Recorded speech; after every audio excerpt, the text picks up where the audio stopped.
Welcome to Let Me Fix This. Enjoy the video.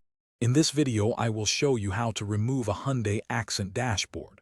First, always prioritize safety by disconnecting the negative battery terminal.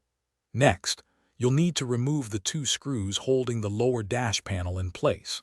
After that, gently detach the side trim pieces on both sides of the dashboard. Finally, unplug any electrical connectors you find behind that lower panel.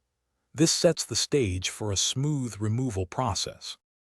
Now, let's move to the steering column and center console. Begin by lowering the steering column to its absolute lowest position for better access.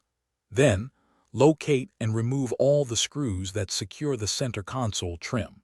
It's crucial to disconnect every wiring harness attached to the console before you attempt to carefully lift and remove the entire center console assembly.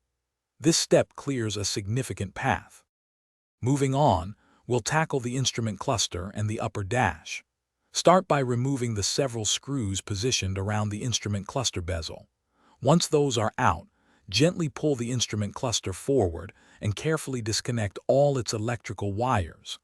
Next, locate and remove every screw that secures the main upper dashboard section. Always double-check for any hidden clips or fasteners before attempting to pull it free.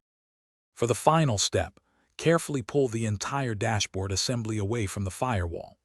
Before lifting, double-check to ensure all remaining wires, cables, and hoses are completely disconnected. It is highly recommended to have a second person assist you with lifting the dashboard out of the vehicle, as it can be quite cumbersome. Remember to store all removed screws and parts in clearly labeled containers for easy reassembly. Thanks for watching. If you found this helpful, don't forget to like and subscribe.